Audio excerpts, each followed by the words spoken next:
Pinagpalang buhay sa mga lingkod. Ayon kay Brother Moore, God is fighting for you. Just be still. Exodus 14:14. Ano ibig sabihin nito? Narito at ating pakinggan.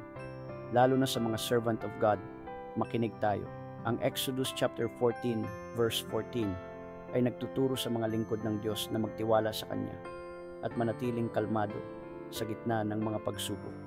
Sa talatang ito, sinabi ni Moises sa mga Israelita na huwag matakot at manatiling matibay dahil ang Panginoon ang lalaban para sa kanila.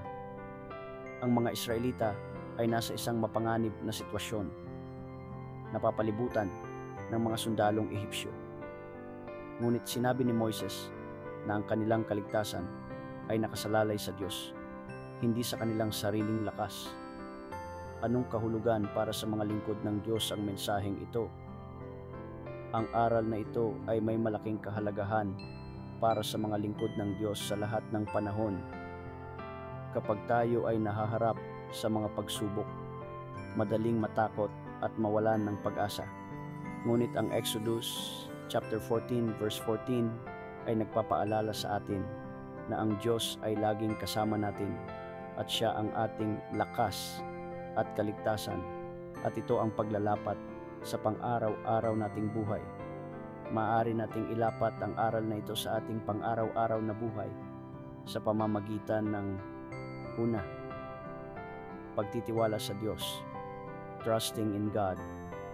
Ilagay natin ang ating tiwala sa Kanya sa lahat ng panahon, kahit na tayo ay nasa gitna ng mga pagsubok, mga team leader, mga contact person at mga kapatiran. Pangalawa, pagiging kalmado, being calm, manatiling kalmado tayo at mahinahon sa gitna ng mga pagsubok. Huwag tayong mag-alala o matakot.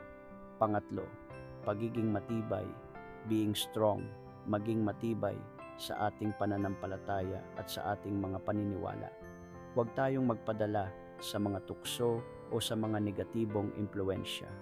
Ang Exodus chapter 14 verse 14 ay isang mahalagang paalala sa atin, mga team leader, contact person, at lahat ng mga workers at mga kapatiran, na ang Diyos ay laging kasama natin at Siya ang ating lakas at kaligtasan. Pagharian tayo ng pag-ibig at pagkakaisa at maging matatag sa ating pananampalataya. Purihin ang Diyos. Hallelujah. To God be the glory. Amen. Thanks and God bless.